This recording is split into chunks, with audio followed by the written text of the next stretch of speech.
Hello students, welcome to Ujjwal academy Manchar.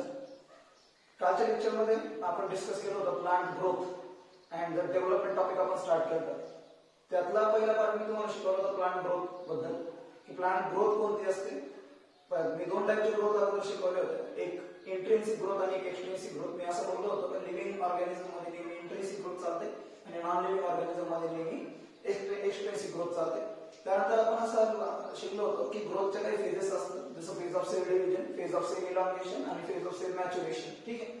आणि त्यानंतर मी तुम्हाला ग्रोथ कर्व शिकवला होता, त्याच्यामध्ये मी तीन फेज शिकवले होते, एक लॅग फेज, एक लॉग फेज आणि एक स्टेशनरी फेज. ठीक आहे. सो आज जो पार्ट आपण स्टार्ट करतोय तो एक सिंपल पॉइंट आहे, that is a differentiation, differentiation and redifferentiation. ठीक आहे. बघा बाळांनो, जनरली प्लांट मध्ये जे काही टिश्यूज आहेत, ओके, जनरली आपण दोन टिश्यूज पाहिले प्लांट मध्ये, एक मेरिस्टेमॅटिक टिश्यू आणि परमनंट टिश्यू. ओके, दोघांच्या मध्ये मेरिस्टेमॅटिक टिश्यू आणि परमनंट टिश्यू मध्ये बेसिक काय डिफरन्स आहे का मेरिस्टेमॅटिक टिश्यू जे आहे त्याचे जे सेल्स आहेत, the cells of meristematic tissue have the ability of cell division. Okay, while the cells of permanent tissues, okay, does not having the ability of cell division, they are directly undergo differentiation. Okay, त्याला पहिला part आपण पाहणार आहे की differentiation काय. बघा बाळांनो, differentiation काय. डिफरन्शिएशन एक सिंपल गोष्ट आहे. एखादी अनस्पेशलाइज सेल ज्या स्पेशलाइज बनते त्या फेनॉमेनॉनला आपण काय बोलतो, that is a differentiation. Okay, so differentiation means what, when an unspecialized cell become a specialized, unspecialized cell काय बनती, स्पेशलाइज बनती, तर त्याला आपण काय बोलतो, डिफरन्शिएशन. एक सिंपल एक्झाम्पल घ्या.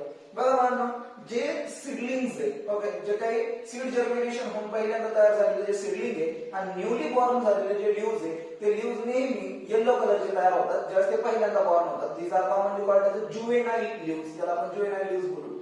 तर ते सगळे येलो कलरचे असतात. आता येलो कलरचे because of the presence of pigment xanthophyll, okay, that is carotenoid एका टाइपचं ते.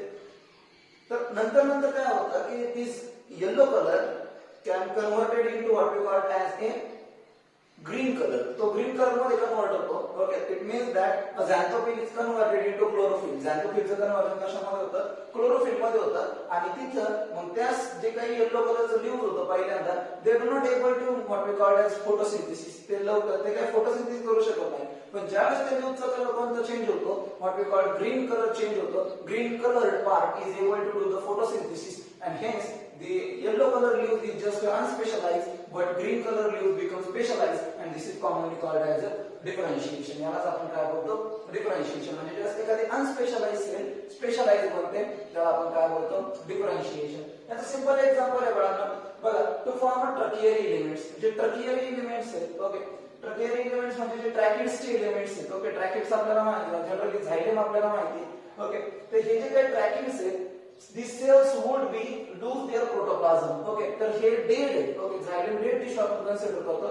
ऍक्च्युअली जेव्हा ते बनतात, ओके, न्यूली फॉर्म ज्यावेळेस झायलेम बनतात त्याच्या सेल्स लिव्हिंग असतात, पण they become dead. Okay, they lose their protoplasm, they develop a strong lignocellulosic wall. Okay, त्यांची जी सेल वॉल आहे त्याच्यामध्ये लिग्निनचं डिपॉझिशन होतं. आणि हे सगळं कशासाठी चालतं, to carry the water to a long distance. Okay, long distance पर्यंत वॉटर कॅरी करण्यासाठी हे एका टाइपचं झालेलं त्यांच्यामध्ये काय डिफरन्शिएशन आहे. ओके, तर हे होतं डिफरन्शिएशन.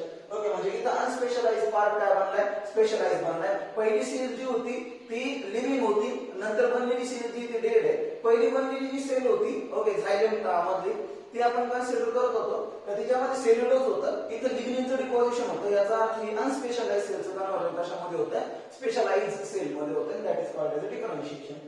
याच्या रिव्हर्स एक कन्सेप्ट आहे आपल्याकडे, that is called differentiation. Differentiation होतं म्हणजे काय, का जे डिफरन्शिएटेड झालेली सेल, आता ज्यावेळेस सेल डिफरन्शिएट होते, they do not have ability of cell division. त्याच्यामध्ये सेल डिव्हिजनची अबिलिटी नसते.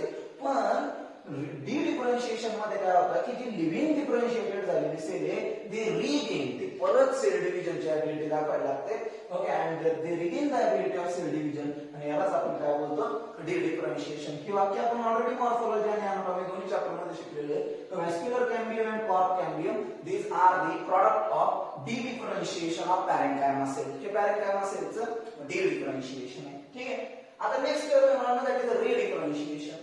रिडिफरन्शिएशन काय, का मेरिस्टेमॅटिक सेल्स जे आहेत, ओके, त्या डिवाइड होत राहतात, त्यांच्यापासून जे सेल तयार होतात, ओके, त्यानंतर डिफरन्शिएट होतात. Okay, once again lose their capacity और lose capacity to divide.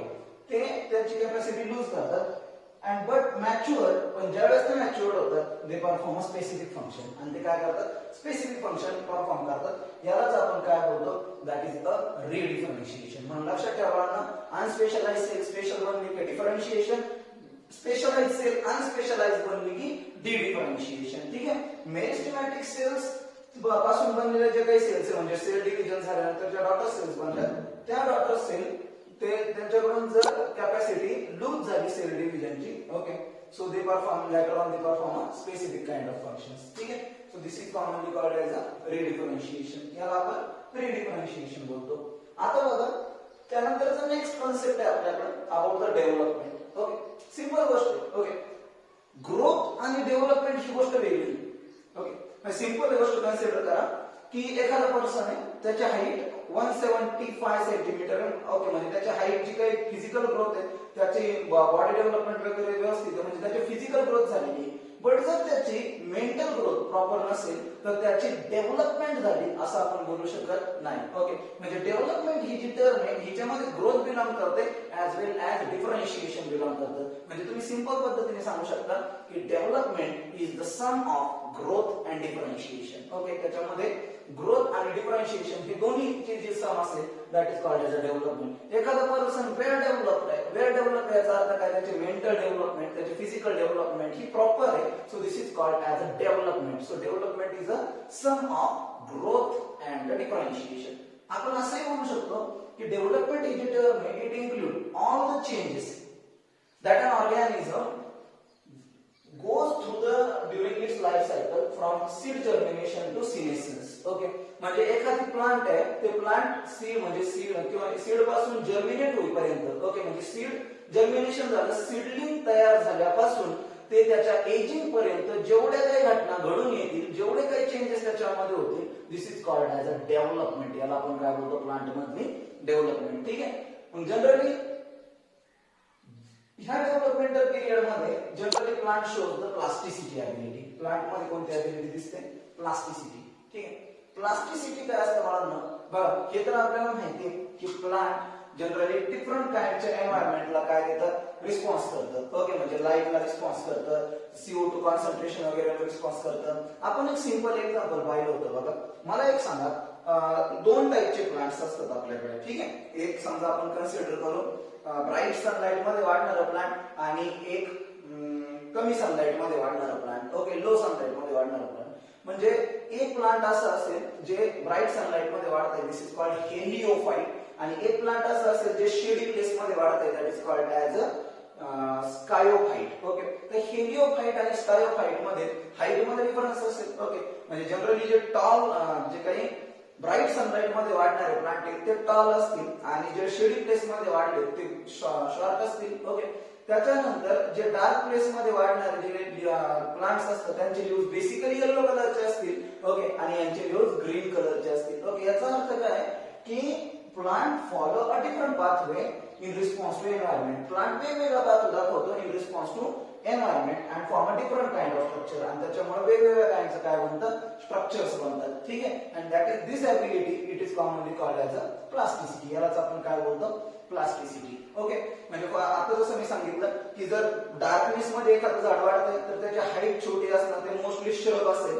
Bright sunlight मध्ये वाढते ते ट्री बनू शकतं. त्याच्यानंतर जे काही डार्क रिजन मध्ये वाढणारा प्लांट आहे, ओके, त्याच्यामध्ये लीव्स जे आहे ते बेसिकली येलो कलरचे जास्त दिसतील. ओके, याच्यामध्ये ग्रीन कलरचे लीव्स जास्त दिसतील. ओके, तर अशा पद्धतीने लीव्सच्या शेप मध्ये, साईज मध्ये काय येणार आहे, चेंज येणार आहे. ओके, त्या प्लांटच्या साईज मध्ये आणि शेप मध्ये सुद्धा काही चेंज येईल. याचं एक सिंपल एक्झाम्पल दिलेलं आहे बुक मध्ये, that is heterophylly in the coriander and cotton. Okay, coriander म्हणजे कोथिंबीर वगैरे, याच्यामध्ये होणारे जे काही डिफरंट टाईपचे लीव्स बनतात. ओके, तर हे एक कशाचं एक्झाम्पल आहे, प्लास्टिसिटीचं एक्झाम्पल आहे. ठीक आहे. तर अशा पद्धतीने हा आपल्याला एक बेसिक पॉइंट होता, डिफरन्शिएशन, डिफरन्शिएशन आणि रिडिफरन्शिएशन. आणि त्यानंतर दोन टर्म आपण पाहिल्या, एक म्हणजे डेव्हलपमेंट आणि एक म्हणजे दॅट इज अ प्लास्टिसिटी.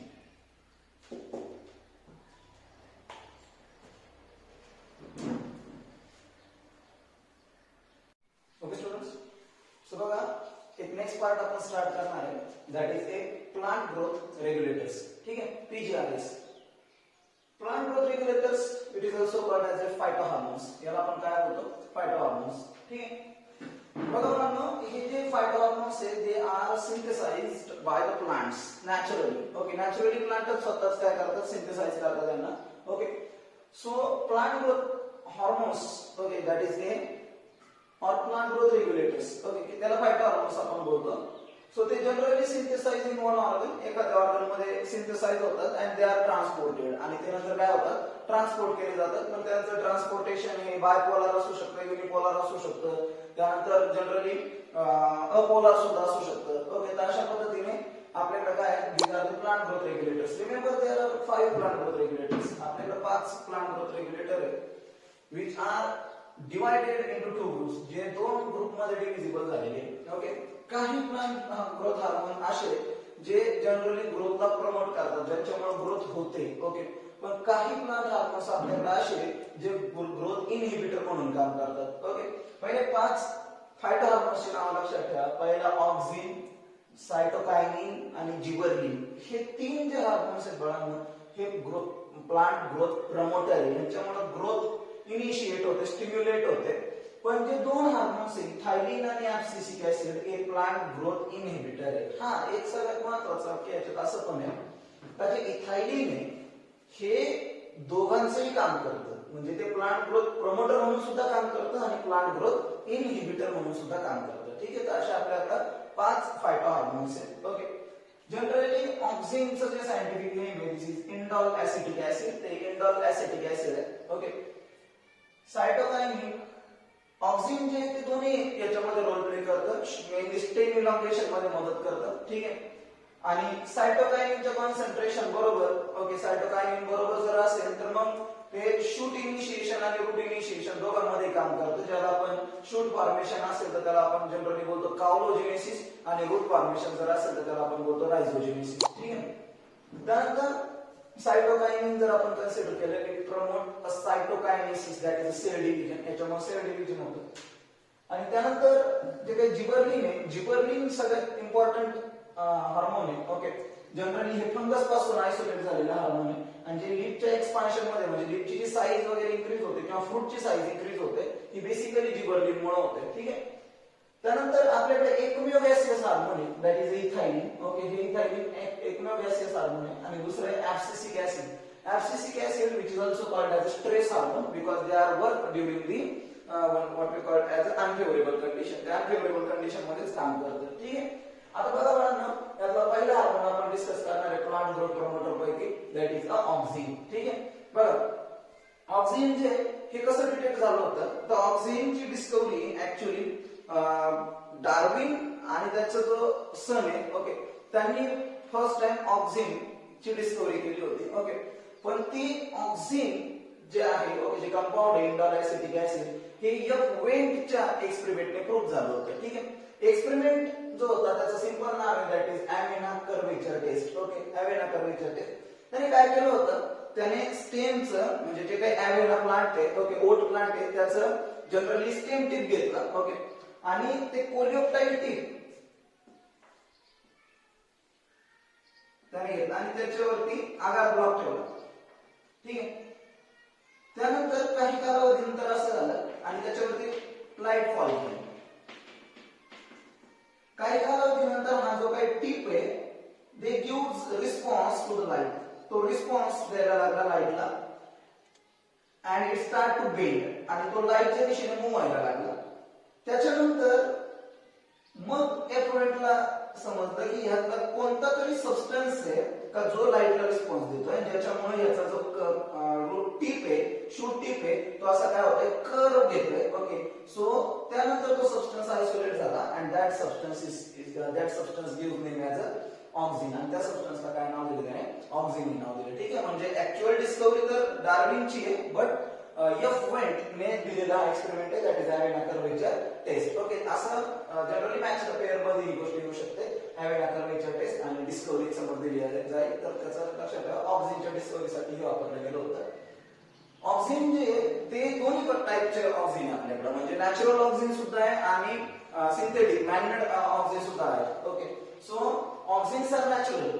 कोणकोणते, for example indole acetic acid, okay, आणि इंडॉल ब्युटाइक ऍसिड. तर हे नॅचरल ऑक्झिन्स आहेत आपल्याकडे.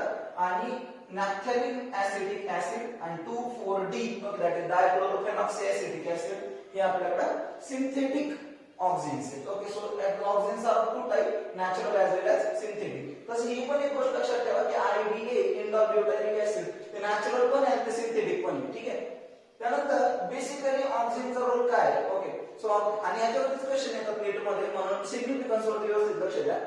ऑक्सिनचा बेसिक रोल काय आहे, plays a very important role in shoot elongation. ते शूट इलॉंगेशन मध्ये मदत करतं, म्हणजे स्टेमची जी साईज वगैरे वाढते ती जनरली ऑक्सिनमुळे वाढते. It plays a very important role. It initiates the rooting in a stem cutting. Okay, म्हणजे समजा एखादं स्टेम कट आपण स्टेमचे कटिंग आपण घेतली, फॉर एक्झाम्पल पोटॅटो तुम्ही घ्या. ओके, तर व्हेजिटेटिव्ह प्रोपगेशन मध्ये ही मेथड आपण शिकलेली आहे कटिंग. त्याचं समजा आपण काय करतो, ज्या ठिकाणी आईज आहे, okay, that is a node आहे, तो पार्ट आपण कट करतो. ओके, त्याचा कट पीस घेतो आणि समजा आपण त्याला काय केलं, इम्प्लांट केलं. आणि इम्प्लांट केल्यानंतर आपण त्याच्यावरती काय ऍड केलं, what we call auxin add केलं. तर त्याच्यामध्ये काय यायला सुरुवात होईल, there is a rooting. Okay, root formation व्हायला सुरुवात होईल. म्हणून मी अगोदर तुम्हाला सांगितलं की ऑक्सिन दोन्ही मध्ये मदत करतो, शूट फॉर्मेशन सुद्धा, रूट फॉर्मेशन सुद्धा. Shoot formation caulogenesis, root formation rhizogenesis. ठीक आहे. ऑक्सिनचं कॉन्सन्ट्रेशन जर सायटोकाइनिन पेक्षा जास्त झालं तर नेहमी लक्षात ठेवा रायझोजेनेसिस होतं. ओके, म्हणजे रूट फॉर्मेशन होतं. आणि उलटी कंडिशन जर झाली त्यानंतर शूट फॉर्मेशन होतं. ठीक आहे. त्यानंतर it means that it plays a very important role in the tissue culture. Okay, auxin सगळ्यात महत्त्वाचा रोल टिश्यू कल्चर मध्ये प्ले करतो. ठीक आहे. Auxin promote the flowering. ऑक्सिनमुळे फ्लावरिंग सुद्धा प्रमोट होते in case of pineapple plant मध्ये. ठीक आहे. and it also help to prevent the fruit drop or leaf drop in early stages. Early stages मध्ये जे काही लीव्हज आहे किंवा जे काही फ्रूट आहेत, ओके, ते फॉल होत नाही. ओके, एखाद्या स्टेम वरून. याचं मेन रिझन आहे due to the presence of auxin. But ऑक्सिनचं लेवल एक पर्टिक्युलर स्टेज नंतर जर वाढायला सुरुवात झाली तर auxin can stimulate the abscisic acid. ऑक्सिनमुळे ऍब्सिसिक ऍसिडचा एक लेयर बनायला सुरुवात होते, ज्याला आपण ऍब्सिशन लेयर बोलतो. आणि काही कालावधीनंतर मग हे जे काही मॅच्युअर झालं प्लांट, मग त्याच्यामध्ये जे काही फ्रुट्स वगैरे, ओके, किंवा जे काही फ्रूट वगैरे मॅच्युअर झाले की मग ते काय होतात, कोलॅप्स होतात. ओके, ते फॉल होतात and that is called as abscission. So abscission म्हणजे काय, the falling off what we call as a fruits or leaves. Okay, त्याला आपण काय बोलतो, that is abscission. त्यानंतर सगळ्यात महत्त्वाची गोष्ट, it plays an important role. It shows apical dominance. ते काय दाखवतात, अपायकल डॉमिनन्स. अपायकल डॉमिनन्स काय असतं बाळांनो, समजा स्टेम वरती दोन टाइपचे बड आहे कन्सिडर करा. एक बड अपेक्स रिजन मध्ये आलेले आहे आणि एक लॅटरल बड मध्ये आलेले आहे. ज्यावेळेस तुम्ही ऑक्सिन अप्लाइड करतात तर लॅटरल बडची ग्रोथ होत नाही. ओके, त्यावेळेस फक्त अपायकल बडची ग्रोथ होते. लक्षात ठेवा, ज्यावेळेस ऑक्सिन अप्लाय करतात तर अपायकल बडची ग्रोथ होते, लॅटरल बडची ग्रोथ होत नाही. Okay, so the growth of apical bud inhibit the growth of lateral bud. This is called as